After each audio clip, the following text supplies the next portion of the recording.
Hello, my name is Francis Coster. I'm a retired pediatric healthcare executive now running a not-for-profit organization called the Pollution Detectives. We loan meters to help citizens detect pollution that gets in the way of school children's success in reaching their full potential or that harms their health. This presentation is about the findings of our last 3 years' work in measuring indoor air quality in schools, the impact of poor air quality has on students and teachers, and how COVID relief funding could be used to vastly improve the success of our schools. This is the first of half a dozen presentations, and I hope you will check your way through all of them. How are our nation's K-12 schools doing right now?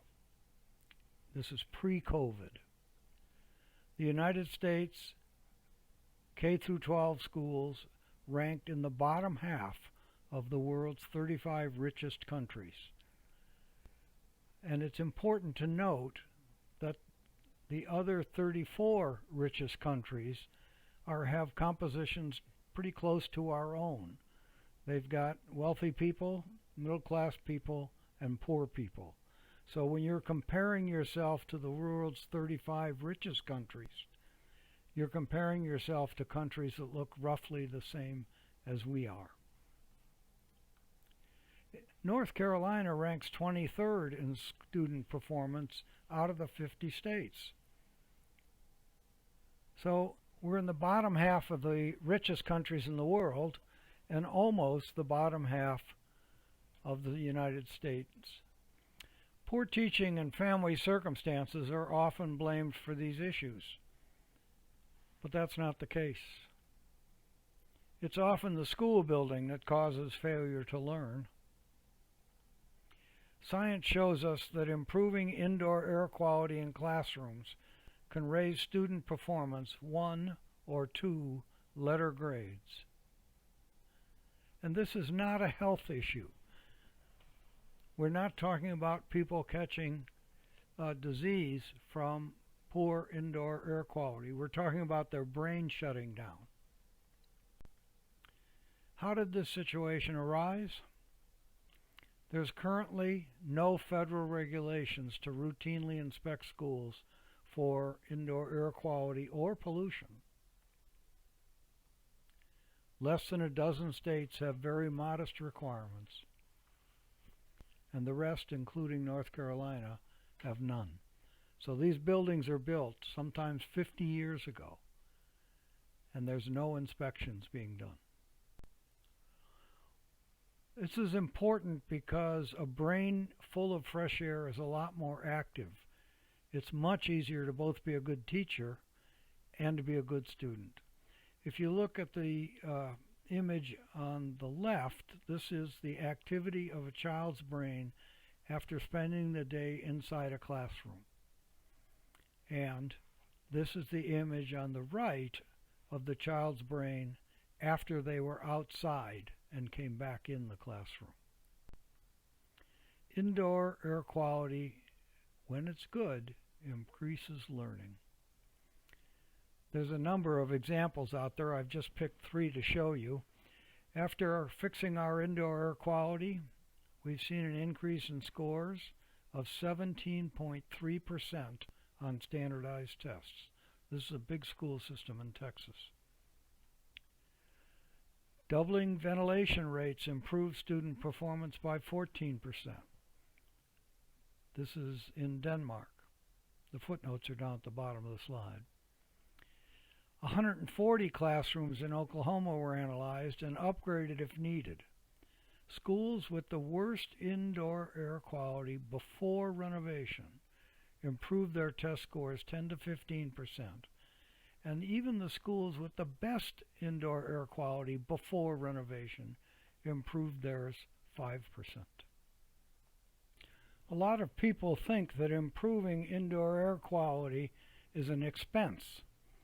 It isn't. It's an investment that pays a rather high rate of return. Schools with old air conditioning systems have higher rates of return of student and staff illness. When a student is gone, the school system loses income. When the faculty or staff are gone, a duplicate or second teacher has to be brought in and paid, even though the first teacher is already being paid. In North Carolina, each enrolled public school student who attends classes for the equivalent of 185 days increases the state's contribution to the local school system budget about $6,000. School systems get money from the federal government, the state government, and the local government. The majority of that comes from the state government, and if a student doesn't attend class 185 days, that portion of $6,000 is not paid to the school system.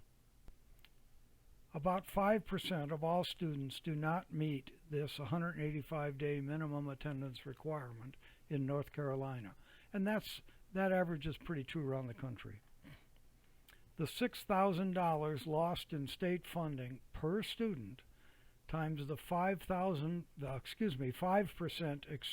absenteeism rate out of the 37,000 Cabarrus County public school system students means the school system loses $11 million in lost state funding to the county from the state every year.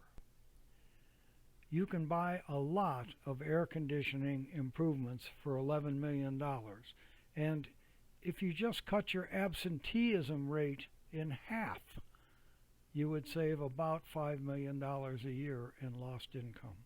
According to the EPA, about half of our nation's K-12 schools have got indoor air quality problems. Half. That's why we're in the bottom half of the world's 35 richest countries.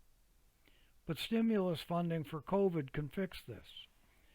If you look at the second line of numbers below, where it starts with K-12, you'll see a total of $193 billion have been set aside to help fight COVID in schools.